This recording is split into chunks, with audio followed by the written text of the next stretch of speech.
People often think that disability discrimination means that they were fired, terminated, forced to resign, laid off of certain job opportunities. Hi, my name is Jonny Roven. I'm with Jonny Law, and I want to discuss a little bit about disability discrimination in the workplace. So, people often think that disability discrimination means that they were fired, terminated, forced to resign, laid off of certain job opportunities because of any sort of disability, regardless of whether they were able to perform the job or not. But that's generally not what disability discrimination is. Disability discrimination means that they were able to do the job, at least what we call the essential functions of the job, with or without a reasonable accommodation. So it's a much more complex analysis as to whether a person qualifies for disability discrimination. And the reason is important that if a person is unable to do the job with or without a reasonable accommodation, then it would not qualify as a disability discrimination case. So it's important to analyze what the actual job was, what were the essential duties that they were supposed to do. And that's something that usually gets fought over between the attorneys. What are essential duties, what are marginal duties, etc. And so it's important to discuss with a qualified, experienced employment lawyer in regard to whether a case falls under the umbrella of disability discrimination. Another aspect of disability discrimination is whether the person had a disability. And disability has different definitions. For example, under California state law, it's anything that limits daily life activities. But under federal law, it is a more stringent standard of substantially limiting major life activities. So depending on what type of case is being litigated, it could vary as to whether the ailment qualifies as a disability. There's also all sorts of case law defining what disability is.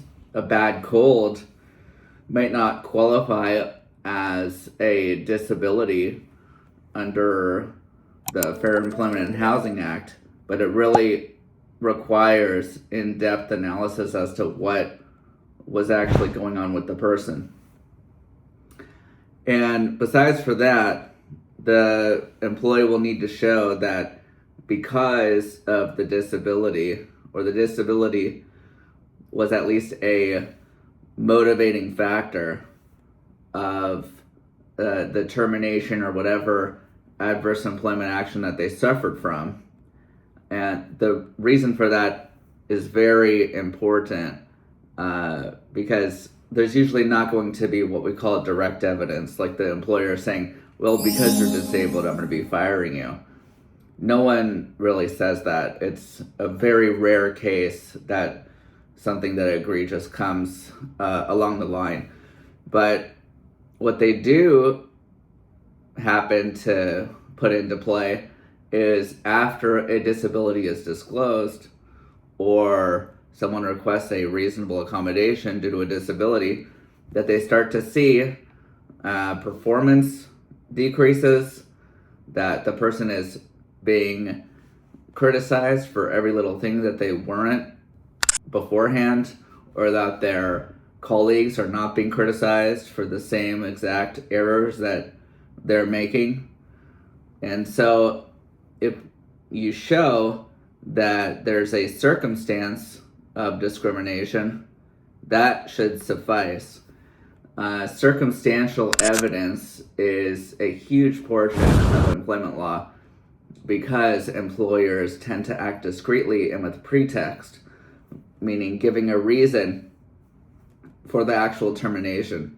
And they'll give any reason, whether it's performance, whether it's falsification of data, something to intimidate the employee from going after the employer. So circumstantial evidence is very important when prosecuting a disability discrimination case. And finally, there's the issue of damages. Damages come in two forms, economic and non-economic. There's also a punitive damage aspect. So the economic, that could be things like lost earnings, medical expenses for psychological harm, and then you have the non-economic expenses, the non-economic damages, which are for essentially pain and suffering as a result of the termination or whatever adverse employment action.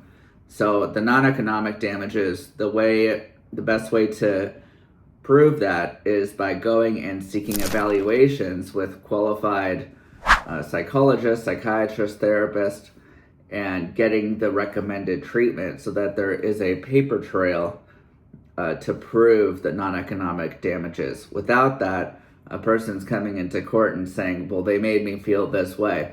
And although that may be adequate to show non-economic damages, it's generally not going to make for a very big case because there's no medical backing to show that there's expertise from an expert's point of view that there was actually damage caused by the termination or whatever adverse employment action.